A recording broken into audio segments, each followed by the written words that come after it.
Bonjour et bienvenue dans cette nouvelle vidéo sur le marketing digital.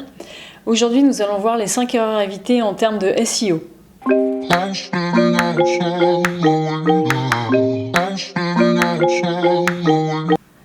Première erreur à éviter, un temps long de chargement de site.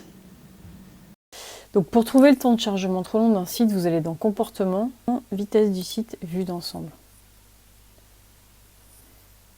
Et donc ici, on voit qu'on a un temps de chargement du site qui est à peu près de 8 secondes, ce qui est assez long. En comparant les autres valeurs, on pourrait se dire que cela vient plus de la structure, voire du serveur sur lequel est hébergé le site, et pas forcément du site intrinsèque. Pour corroborer cette théorie, on va aller sur GTmetrix, et donc on voit qu'on a un site qui met 4,2 secondes à se charger. Donc on n'est vraiment pas dans un problème structurel, enfin ça touche plus au site. Donc pour aller un petit peu plus loin, on va aller voir le temps de chargement des pages. Et c'est toutes les pages qui vont avoir un temps de chargement supérieur à 5 secondes qui nous intéressent. Je vais sélectionner temps de chargement, moyen de la page, supérieur à 5 secondes. Je vais appliquer. Et donc on va faire un tri par les pages les plus longues. Et donc on voit ici qu'on a des pages qui mettent 158 secondes, 134 secondes à se charger. Typiquement, en termes d'amélioration de mon site et des erreurs, c'est cette page-ci que je vais aller modifier en premier. Donc voici la page en question. Il y a de fortes chances que le temps de chargement de cette page soit dû aux images qui doivent être trop lourdes. Donc le premier but, ça va être de réduire ces images. Puis je vois aussi que j'ai en termes de contenu, un contenu qui n'est pas très important. Deuxième erreur à éviter, les liens cassés ou les pages 404. Un moyen simple de tester les liens cassés est d'utiliser le site qui s'appelle Online Broken Link Checker. Je vous mets l'URL dans la description de la vidéo. On va lancer l'outil de vérification des liens cassés pour le site de sharingcross.fr. Donc là, il est en train de mouliner. L'avantage de ce genre de site, c'est que vous allez voir, ça va vous remonter assez rapidement des pages. Donc en voici quelques-unes. Donc là, ce qui va être intéressant, c'est de trouver les pages qui sont concernées. Donc là, typiquement, et d'aller faire une redirection pour corriger ce problème de 404. Donc là, je tape l'URL. Effectivement, j'ai un contenu introuvable, donc 404. Là, je vais passer dans le back-office du site et je vais utiliser un outil qui s'appelle Redirection. C'est un plugin WordPress, donc pareil, si vous êtes sur WordPress, n'hésitez pas à installer ce plugin. Je vais vous mettre le lien également dans la description de la vidéo. Donc là, je vais voir la page vers laquelle je veux faire renvoyer la page en erreur 404, puisque c'est une page team et que sur le site de SharingCross, j'ai une page l'équipe. Donc là, nous sommes dans l'outil redirection. Je copie le lien cassé, la page qui n'est plus existante, et je vais chercher l'URL de la page vers laquelle je vais faire la redirection. Je la copie et je vais la coller directement dans l'outil. Je valide. Donc là, ça a créé notre redirection. Je vérifie que ma redirection fonctionne. Donc je tape sharingcross.fr/team. Je fais entrer et je vois que ça va vers la page équipe. Troisième erreur à éviter, la suroptimisation en termes de mots-clés. Une erreur classique commise souvent par les personnes qui débutent en SEO est de vouloir renseigner trop de mots-clés dans un article. Votre mot-clé doit être cité au minimum 3 fois dans votre article.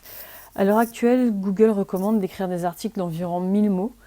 Il faut garder à l'esprit que ce qui importe pour Google, c'est vraiment que votre article soit lisible et adapté à vos lecteurs.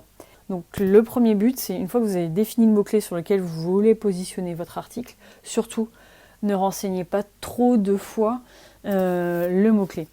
Votre mot-clé doit être à différents endroits. D'abord dans votre image, dans la balise Alt. Donc en fait, la balise Alt, ça se présente de cette manière-ci quand vous êtes dans une image. Vous avez le Alt, ce qu'on appelle le texte alternatif, dans votre image. C'est dans cette partie-là que votre mot-clé doit être renseigné.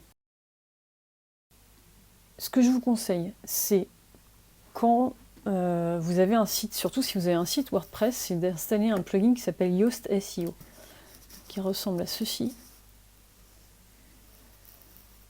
Yoast SEO. Je vous mets le lien dans la description de la vidéo.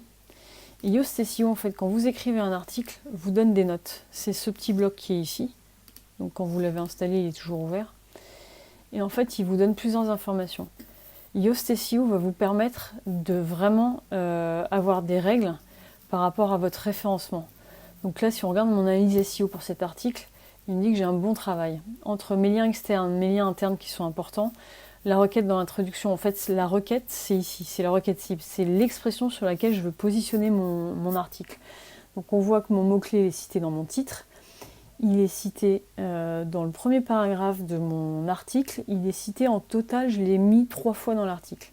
Vous voyez, la requête cible a été trouvée 3 fois. Vous pouvez aller plus loin, mais dépassez pas 5 fois, surtout si votre article est court. 3 fois, c'est le minimum. Vous n'êtes pas obligé d'aller au-delà. Il faut vraiment que ça reste compréhensible. Donc, quand on regarde mon article en front, on voit qu'effectivement, mon mot-clé se trouve dans mon titre. Là, ici, je ne m'en occupe pas puisque c'est une image. Il est repris ici, dans mon premier paragraphe.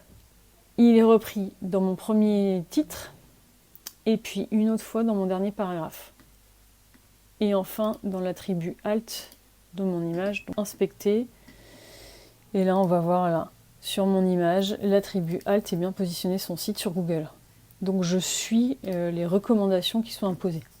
Je ne vais pas au-delà et je ne fais surtout pas de suroptimisation de mots-clés. C'est-à-dire que je n'en mets pas énormément dans mon article, juste ce qu'il faut. La 4e erreur à éviter est un site qui n'est pas adapté sur les formats mobile et tablette. Un site non responsive, c'est-à-dire que c'est un site qui n'est pas pratique en termes de navigation sur mobile et sur tablette. Le moyen le plus simple, c'est typiquement tester votre site sur votre téléphone ou d'emprunter une tablette. 2 autres outils en ligne qui peuvent vous permettre de tester l'aspect responsif de votre site internet. C'est Xrespond. Donc là, vous renseignez l'URL de votre site et puis vous chargez et vous voyez un petit peu le rendu. Donc en fonction du type d'outil, je pourrais très bien le tester sur un iPhone 5 par exemple, ici sur un iPad ou un Google Nexus. Enfin, vous pouvez vraiment choisir ce que vous voulez. Là, on est sur un iPad Pro, un MacBook Air 11 pouces, etc. Donc ça vous permet de voir un petit peu le rendu de votre site en fonction du type de device. Et donc pouvoir tester complètement la navigation. Un autre outil qui peut être sympa, c'est le test d'optimisation mobile proposé par Google. Donc là, de la même manière, vous récupérez votre URL, vous la renseignez et vous testez l'URL. Et donc là, on voit que le site est bien adapté au mobile, donc c'est parfait. La 5e erreur à éviter est un contenu sans valeur ajoutée. Un contenu peu qualitatif fait fuir les gens. En réalité, vous allez avoir ce qu'on appelle un taux de rebond, c'est-à-dire que les gens font une requête sur Google en recherche, ils tapent quelque chose, ils cliquent. Donc si on reprend, donc on fait une recherche sur Google, par exemple, petit guide des meilleurs cafés d'Hong Kong. On voit les résultats ici, et ce qu'ont font tous les internautes, c'est lire le titre, commencer à lire un petit peu le sous-titre et cliquer en fonction de ce qui correspond par rapport à la recherche. Donc là, typiquement, ici, on voit sur Petit guide des meilleurs cafés de Hong Kong, voici notre petit guide de coffee shop à Hong Kong, pour les amateurs de calme, sérénité et surtout de café. En dessous, le deuxième site, Hong Kong, les meilleurs cafés. Découvrez notre sélection de 14 cafés hongkongais très chic, dans l'univers parfois très standardisé du Hong Kong, etc.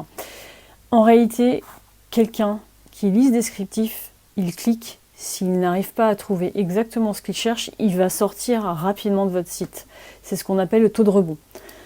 Pour trouver cette information dans Google Analytics, nous allons aller dans Comportement, Contenu du site, puis toutes les pages. Donc ici, c'est ce que nous avons en résultat. On voit ici dans les résultats, sur les pages vues et les vues uniques, on a un temps moyen passé sur la page, on a le nombre d'entrées, on a surtout le taux de rebond, la sortie en pourcentage et la valeur de la page. Bon, la valeur de la page ici, c'est intéressant si vous faites des ventes, si vous avez un site e-commerce. Dans le cas de figure qui nous incombe ici, c'est un site, c'est un blog. Donc on n'a pas de valeur de page. Donc ce qu'on va prendre en considération ici, c'est le taux de rebond et le nombre de sorties. Donc, on va commencer par filtrer un tri par le taux de rebond le plus important. Donc vous cliquez sur cette partie-ci et vous voyez que c'est classé par pourcentage. Donc ce qui nous intéresse, c'est à peu près toutes ces pages-là, c'est-à-dire celles de 100% à 50%, et aussi en sortie. Celle-ci ne va pas tant nous intéresser. Par contre, toutes celles qui sont 100%, 60%, celle-ci aussi va nous intéresser, et un peu au-dessus de 40%, on va les prendre en considération. Donc sur le premier cas qui nous incombe, on a 100% sur les deux. Donc c'est l'exemple que je vous ai montré bien évidemment avant, c'est le site, c'est cet article-ci, qui a un taux de rebond qui est énorme. Donc, la question qu'on peut se poser sur une problématique comme ça, c'est qu'est-ce qui a été mis ici dans le contenu qui fait que quand les gens cliquent, s'attendent à un autre contenu. La première chose qui me vient à l'esprit, c'est qu'on parle de café et de coffee shop. Coffee shop, pour des Français, est un terme qui fait plutôt référence à des magasins à Amsterdam que tout le monde connaît très bien, et donc pas forcément de café. Donc si on a des gens qui sont en train de chercher coffee shop, qui ont tapé une requête, parce que là j'ai tapé le titre exact, mais si la requête c'était coffee shop Hong Kong et que c'est ce site-là qui ressort, évidemment quand ils cliquent, les gens ne veulent pas lire ou connaître les adresses de café, mais bien de coffee shop. Donc c'est probablement une des pistes. Pour le savoir, le but c'est qu'on va changer en fait le descriptif ici qui apparaît dans Google et voir dans les prochains jours, les prochains mois si on a une amélioration significative pour cet article. Et on va faire la même chose pour tous les autres. Donc, pour résumer, l'idée est très simple, c'est que 1. Vous essayez de trouver quels sont les contenus qui ont un problème qui cumulent un taux de rebond important et un nombre de sorties important. Une fois que vous les avez identifiés, vous essayez de comprendre pourquoi vous avez ces taux-là et comment les améliorer. Donc vous regardez bien le détail. Pour résumer, vous regardez le résultat qui apparaît dans les SERP, ici. Qu'est-ce qu'il y a d'inscrit? Quel est le résumé de l'article? Vous regardez aussi l'URL, le titre. Et vous comparez avec ce qui se passe dans votre article pour voir s'il y a vraiment quelque chose assez évident qui fait que quand les gens cliquent, ils ont cliqué sur une information et quand ils arrivent dans l'article, c'est pas l'information annoncée qu'ils trouvent. Et vous modifiez en conséquence. Vous revérifiez au bout d'un mois à peu près dans Analytics et vous voyez ce que ça donne en termes de clics. En termes de taux de rebond, en termes de sortie et en termes de temps passé sur l'article. J'espère que cette vidéo vous a plu. Si vous voulez en savoir plus sur l'SEO, nous avons créé une formation gratuite. Cette formation est basée sur une technique qu'on utilise tous les jours au sein de Sharing Cross pour nos clients. Si cette formation vous intéresse, vous pouvez vous inscrire gratuitement grâce au lien qui se trouve dans le descriptif de cette vidéo. Je vous dis à bientôt sur Digital Marketing.